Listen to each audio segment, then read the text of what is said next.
Yes, good morning. You're correct. In recent years, we have seen more and more medicine shortages, and therefore pharmacists are now spending more and more time trying to source medicine for the patient.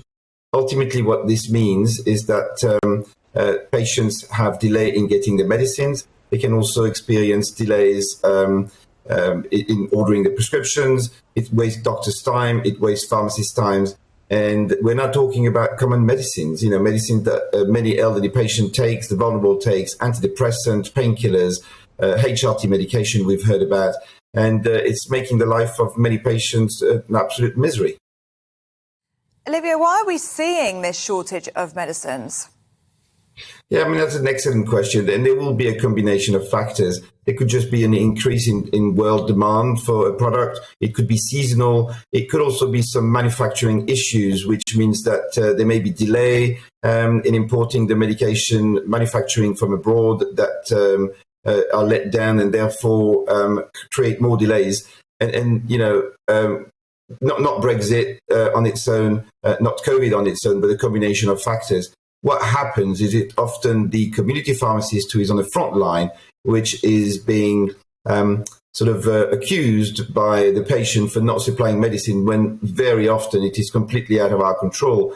And as a pharmacist myself, I will spend perhaps an hour every day or every night trying to source the medicine for the patient, for medicines that we're struggling to get. How dangerous could this be? I mean, I see insulin is on the list. I mean, if a diabetic doesn't get hold of their insulin, they're in trouble. Yeah, insulin is a good example. But a few months ago, we had a problem with adrenaline pen. That's a life-saving medicine. I mean, if you get stung by a bee and you've not got your EpiPen to hand because there's a shortage of EpiPen or adrenaline, then potentially your life is in danger. So yes, you're correct. These are really serious matters, and we're calling on the government to change the law, to use the pharmacist to better. We are experts in medicines. We are able to make substitutions, and whilst there are some protocols that are being introduced to substitute medicine, there are more that could be done by the government in order to ease the pressure on medicine supplies. Are you seeing patients going without? Is that how serious this can be?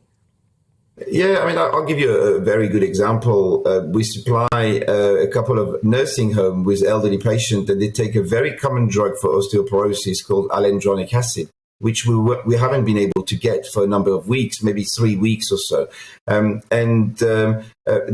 surgeries, when we contact them and say, would you prescribe a replacement, they will indeed.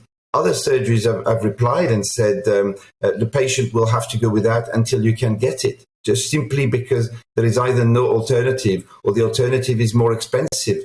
And that means that, patients go without their medication, and it's not uncommon. We have seen recently some antidepressant medication that have also gone short in the market, or the price shooting up for unknown reason, and it put pressure on the supply of medicine, and patients are experiencing delays. And if you're on an antidepressant, or if you have mental health issues, and suddenly you can't take your medication, then really the side effects of withdrawing for that medication alone are unpleasant. So, Olivier, I mean, what should be done now? You're a member of the National Pharmacy Association. I mean, have you got the capability yourselves to actually move stock around, or does the government really need to step in and help you on this? Yes, so there are things that the government needs to do. For example, if I don't have a medicine, but my competitor pharmacy down the road has the medicine, currently the law prevents me from swapping medicine with that pharmacy because we're not the same legal entity. And bear in mind, as an independent pharmacist, and most of our members will use a combination of suppliers, which will hopefully means that we can get hold of the stock. But that's one of the things that could be done. The government could allow medicine sharing between community pharmacies. That would be the first thing they need to do. They've also introduced some emergency protocols recently with a prescriptive list of substitution that pharmacists can do. But remember, pharmacists, by and large, are medicines experts.